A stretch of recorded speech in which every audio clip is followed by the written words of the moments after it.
طيور الجنة هي قناة معروفة أكيد بالأغاني والأناشيد وبرامج الأطفال اللي بيعملوها، بس الموضوع مش بالبساطة دي. في مصنع من المحتوى ورا الاسم ده، بجد الموضوع أغرب مما تتخيل.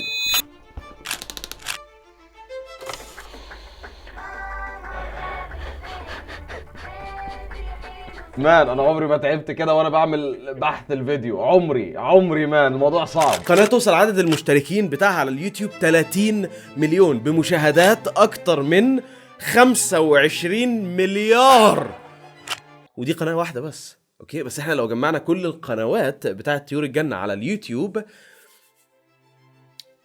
المشاهدات بتاعتهم هتعدي 100 مليار مشاهدة واكتر من 70 مليون مشترك. وفي القمة الشخص اللي فوق اللي ورا الموضوع ده كله خالد مقداد.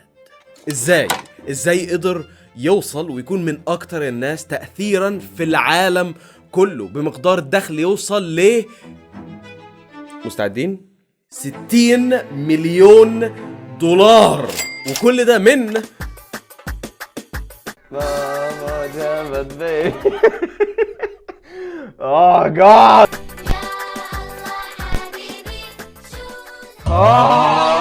الموضوع جدا جدا جدا مثير للاهتمام، فجهزوا معايا علشان انا لازم اتكلم معاكم عن القصة دي، لان فعلا بجد انا بقالي شهر كامل بس شاغل حياتي بطيور الجنة.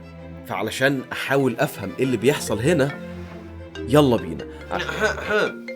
ابو اسماعيل تليفون، قول له مو هو.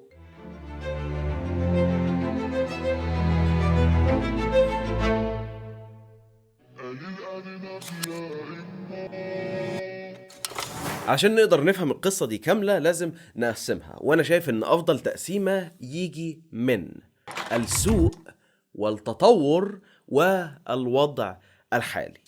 ونبدأ بالسوق.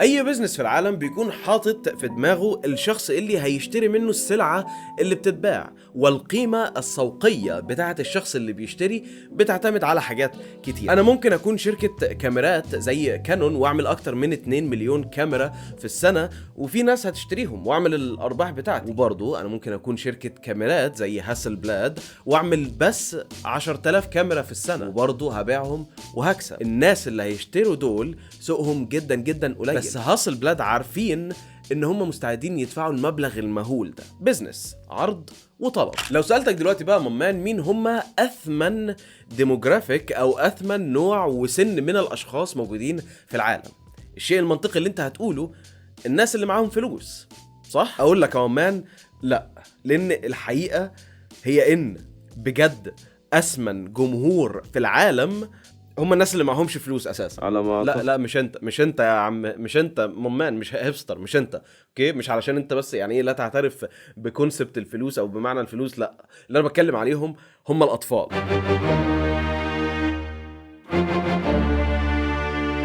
الاطفال هم اثمن ديموغرافيك في الكوكب ده بلا منازع، لان السوق بتاعهم جدا واسع، تقدر تبيع لهم اي حاجه، بجد تقدر تبيع لهم اي حاجه، والاطفال بيتعلقوا بسهوله، ودي هي اهم نقطه. انت مش محتاج شغل كتير علشان تبهر طفل. مامان افتح قناه يوتيوب وغني فيها ABC. بالنسبه للطفل دي اكتر حاجه ممتعه، ان هو ما يعرفش حاجه اساسا، فبالنسبه له واه، حروف تتحط جنب بعض تعمل كلمة، يا الله. مان انا بقالي شهر بتفرج على طيور الجنة، انا حالتي صعبة. اوكي بص، ماما جابت خلاص بقى واحدة من الهتات التانية بتاعتهم طيور الجنة. انا قضيت وقت كتير هنا مان.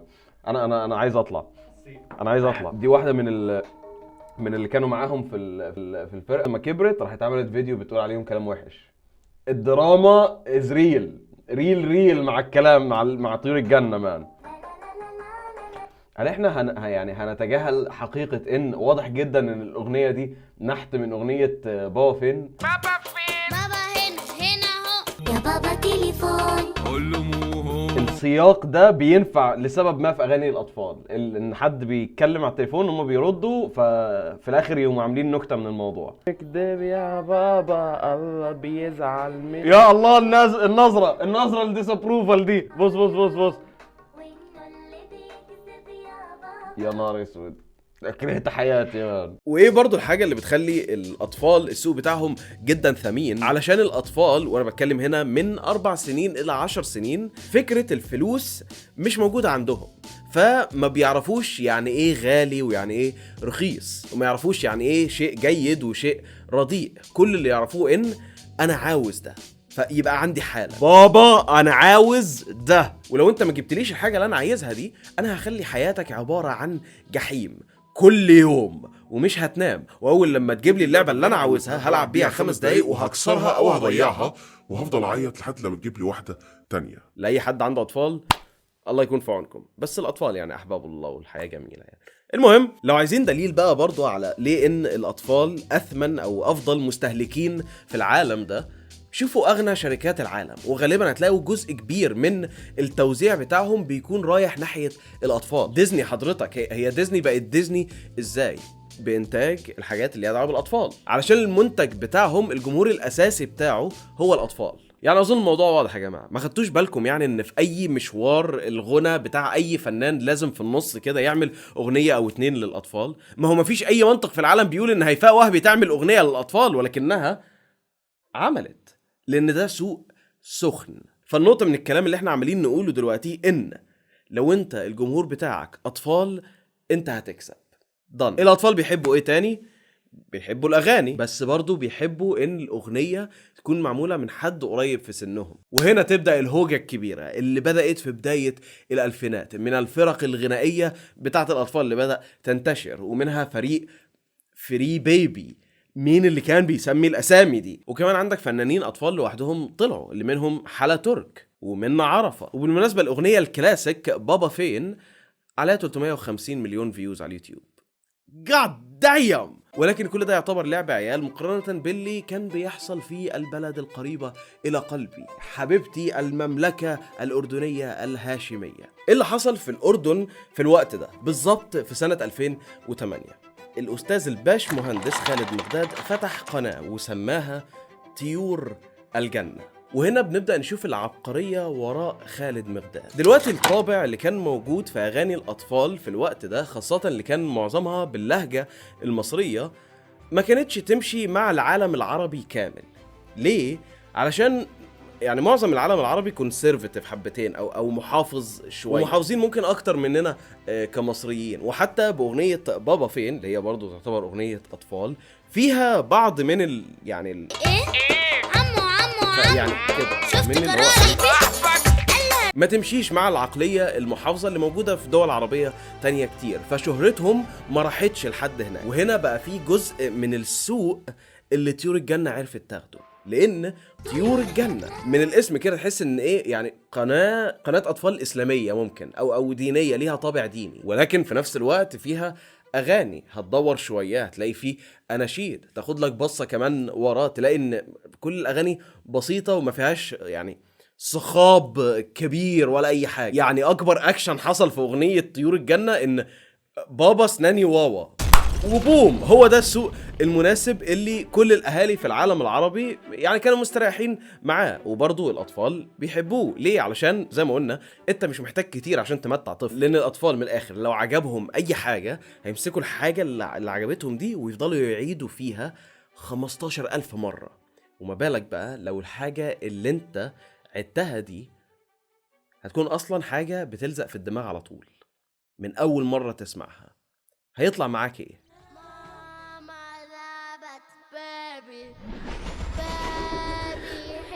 انا اسف. اظن ان انتوا فاهمين انا قصدي ايه، وبجد دلوقتي انا اسف، لان لمده يومين على الاقل الاغنيه دي هتفضل متعلقه جوه دماغي، فما بالك بقى انا اللي بقالي شهر عمال شغال على الفيديو ده. ماما جابت بيبي.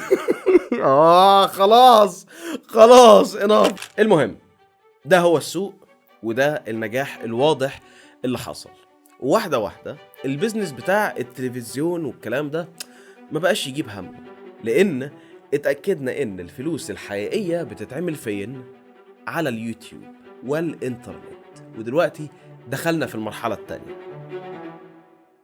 فأساس دراسة المرحلة دي في رحلة طيور الجنة ووجودها الخرافي على اليوتيوب، انا شايف ان بجد واضح ان ده التركيز بتاعها الاساسي دلوقتي. لان ماشي لو هتكلم تلفزيون في بداياتها والمعلنين بتوع التلفزيون والكلام ده يجيب فلوس، ايوه يجيب فلوس ويجيب فلوس حلوه جدا، بس مقارنه بالفلوس اللي تتجاب على اليوتيوب بنوع المحتوى ده، شيش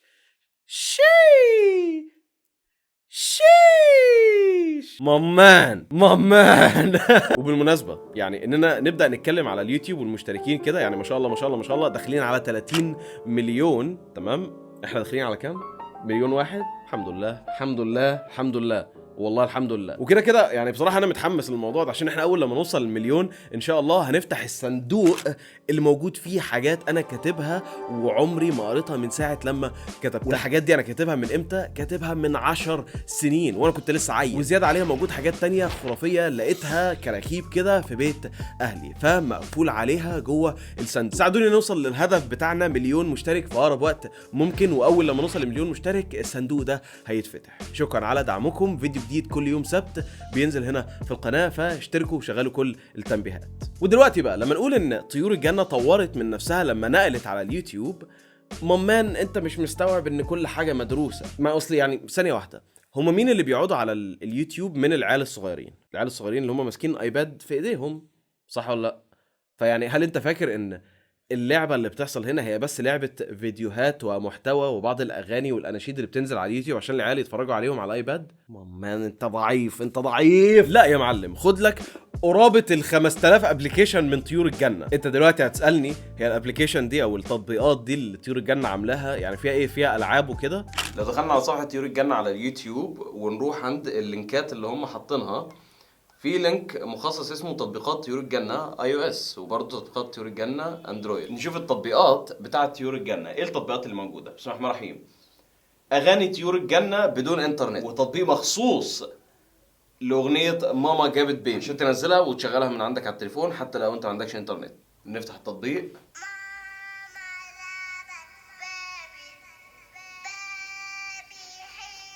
يعني لازم اعترف ده يعني بس جينيوس، شيء عبقري.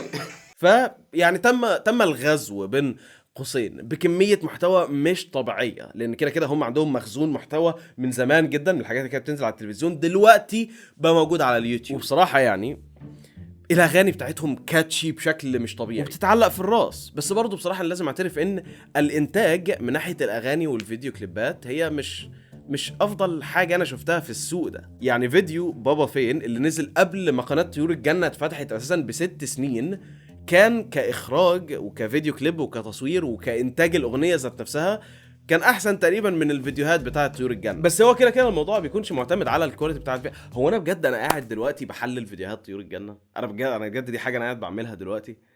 يعني بالنسبه للرؤيه بتاعه المخرج للفيديو كليب المشهور يا سلام بطوله عصومي ووليد، واضح جدا في المشهد ده وهو جاي بيصحيه ان هو جرين سكرين بجد. بعد كده لما الاغنيه بتشتغل ويبدا المشهد بتاع لاي لاي لاي لاي، واضح جدا ان القطر اللي بيعدي ده سي جي، بجد واضح جدا ان هو سي جي، ويعني مفيش قطر في العالم لونه بنفسجي. فيعني ده شلني من المشهد بتاع الفيديو كليب وشلني شويه، يعني عزلني كده من الاستمتاع بالعمل ككل. بالنسبه للاداء اللي موجود في الاغنيه عامه من ناحيه الاداء الغنائي ومن ناحيه التمثيل في الفيديو كليب ذات نفسه، يعني ما فرقش حاجه عن المعتاد، ما يقربش حتى من العبقريه اللي موجوده في شفت الفار السندق. فيعني يا سلام من طيور الجنه بطوله عصومي وليد، يعني 5 من 10. ومن الاخر بقى علشان انا مش محتاج اطول في الموضوع اكتر من كده، جزء كبير من تطور طيور الجنه كبراند كان تقديم العيله.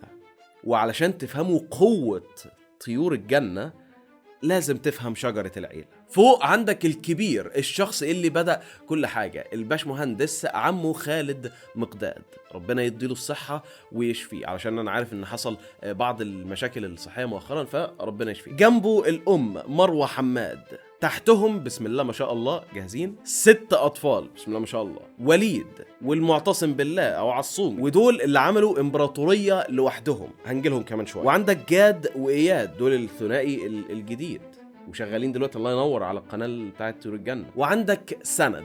ثانيه واحده كده 5. في حد ناقص. مين جنى.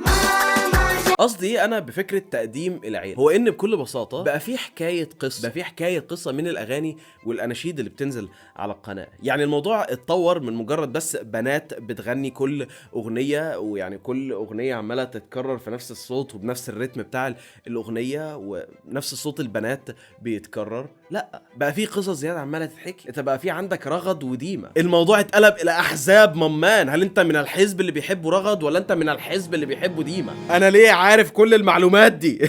وكل ده وهم اللي بيغنوا تمام، بس اللي اخدوا الشهرة كاملة هم اولاد خالد ذات نفسهم، لان هم ما كانوش تحت عقود. كل اللي كانوا بيغنوا كانوا موجودين تحت عقود، وفي منهم اللي طلعوا وفي منهم اللي طلعوا بمشاكل.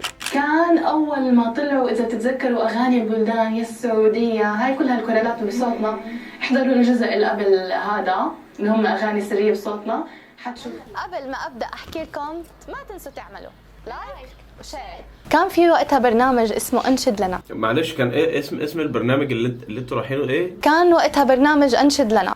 اللي هو ايوه بقى البرنامج اللي انتوا رايحينه كان اسمه ايه؟ رحت قدمت لأنشد لنا. تقريبا هو انا نسيت هو كان انشدوا لنا كان على القناة بأنشد لنا. ولما اقول ان هم بيغنوا تحت عقود ده لسه مستمر لحد دلوقتي. في اغاني لسه بتتعمل جديد وما فيهاش الكاست الاساسي بتاع الاطفال اللي كانوا بيغنوا زمان. وبرضه زمان انت كنت ساعات بتشوف وشوش غريبه بتظهر هنا وهناك، او يعني ممكن يطلعوا اكتر من مره، او ممكن يكون في سكتش بتاع الحرامي النشال اللي بس عمال بيسرق بشكل غريب، وفي بنتين عمالين تغنوا عمالين يشتموا فيه. It's so weird. ولكن اللي انا عايز اوصله ان اللي جوه العيله دي، اللي جوه شجره العيله دي، دول ما ينفعش يطلعوا، لان دول خلاص بقوا من الروح بتوع طيور الجنه. فحرفيا كل تفصيله في حياتهم لازم يطلع منها اغنيه. بص على عصومي بيزعل امه اعمل اغنيه، وفي امثله كتيره على كده، ولكن انتوا فاهمين قصدي. دلوقتي التطور اتنقل من قناه بتعمل اغاني واناشيد لاطفال الى عيله هم الوش لطيور الجنه، والناس بتتعلق بيهم شخصيا علشان الناس بتكبر معاهم. وزي في مشوار تطور اي سلسله في العالم لازم يحصل سبين اوف، فيتفتح قناه تانية اسمها طيور الجنه بيبي، على اساس ان طيور الجنه الاصليه هي كانت ايه، بس ما علينا. يعني عشان نفهمها برضو، هي طيور الجنه بيبي دي بتنزل اكتر في السن. فيعني انت دلوقتي بتتعلم الوان، بتتعلم الجدول الضرب وكده اهو. يعني كام 20 مليون مشترك. ما شاء الله ما شاء الله. وشويه ويتفتح قناه تانية مخصصه لوليد وعصومي 8.7 مليون. وطبعا جنى ليها قناة 4 مليون. وما تعرفوش ان وليد اتجوز فانعزل من عصومي وفتح قناة مع مراته عليها 1 مليون. وعصومي عمل المشروع الجانبي بتاعه قناة جيمنج ألعاب عصومي 200,000. والأم مروة هي كمان يعني تدخل جوه لعبة اليوتيوب. ليه لا؟ مروة حماد هوم تحط على كل حاجة صدفة كيتشن عملتها بوم 250,000 مشترك. ده طبعا زود عليه القنوات التانية اللي بتنزل نفس المحتوى ولكن مترجم أو متدبلج للغات تانية. فأنت كده ممان داخل على ما شاء الله ما شاء الله 70 مليون مشترك.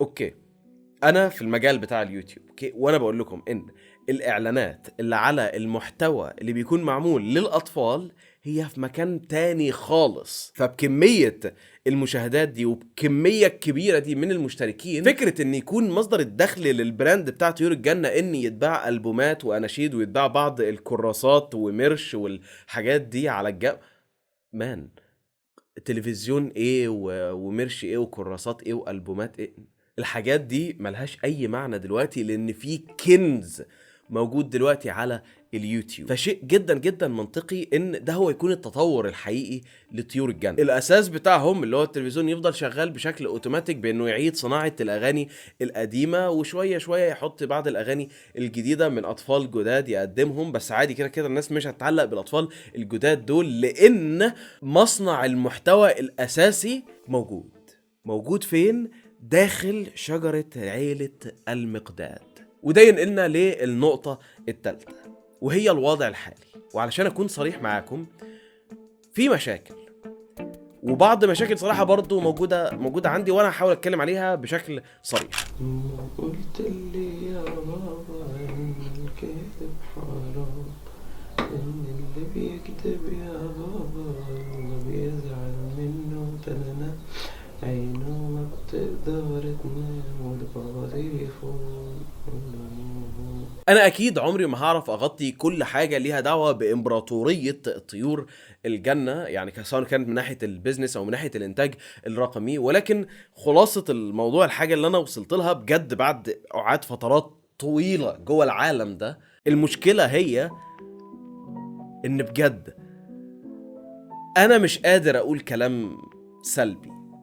يعني في واحدة من المقابلات اللي شفتها لعمو خالد وعصومي ووليد، ويعني يا الله طول الساعة دي وأنا قاعد بتفرج وأنا مبتسم، لأن يعني سو هولسم، فاهمني؟ وترى هذول ينطبق عليهم، عفوا المقاطعة، ينطبق عليها التلميذ الذي تفوق على المعلم.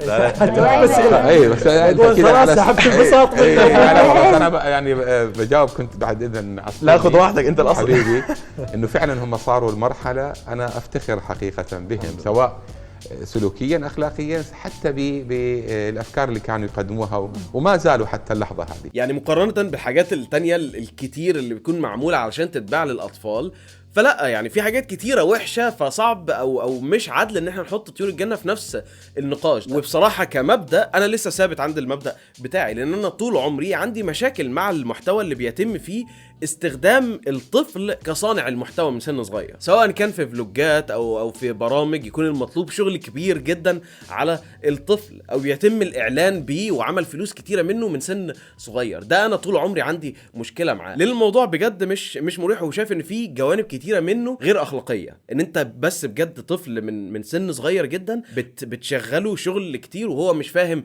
ايه اللي بيحصل، بل ربما ان هو ما يكونش عاوز الانتباه ده يجي عليه، واللي هيفضل موجود معاه طول عمره حتى بعد ما يكبر. هو مش في سن عاقل علشان يكون سنت او يرضى بحاجه زي كده، ودي حاجه فعلا عندي مشكله معاها. بس الحق يقال ان لو في طريقه مظبوطه ومتزنه يتعمل بيها الحوار ده، فهو النموذج بتاع طيور الجنه.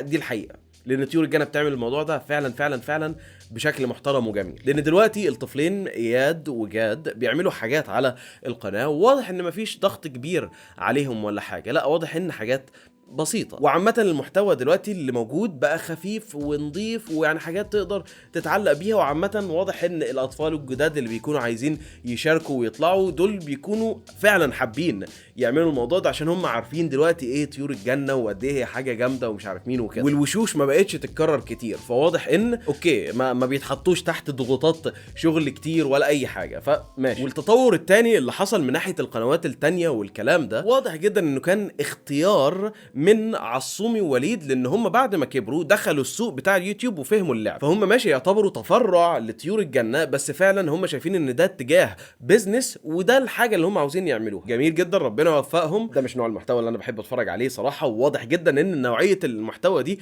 مش معمولة ليا وانا مش الجمهور المطلوب منها، فتمام كل واحد حر يعمل نوع المحتوى اللي هو عاوزه، طالما ان مفيش حد بيتأذي في الموضوع او في حد بيتم المتاجرة بيه، طول ما ان مفيش حد يعني مغصوب على انه يأدي من سن صغير او يفضل متحجم يعني بعقد او الكلام ده، فتمام مفيش مشكله. ولكن برضو لازم اعترف ان دي برضو من وجهة نظري انا بيكون برضو عندي مشاكل مع المشاركة الكتيرة للحياة الشخصية، لان اوقات كتيرة دي انت كده بيكون عندك لاين وانت هتشوف المساوئ منه بعدين، مش هتبان لك دلوقتي، وده نموذج اتكرر كتير في العالم كله. فبس هو شيء مش طيب ان حياتك كاملة تكون موجودة على الانترنت. يعني حتى لما يحصل مشاكل عائلية، وحتى لما يحصل احداث مرض او حاجة زي كده، فكرة ان يتم اخدها وعرضها بشكل فعلا كامل كده بدون اي خصوصية، دي حاجة هيكون بجد هتعمل مشاكل قدام. وبرضو دي من وجهة نظري، ودي الحاجة اللي انا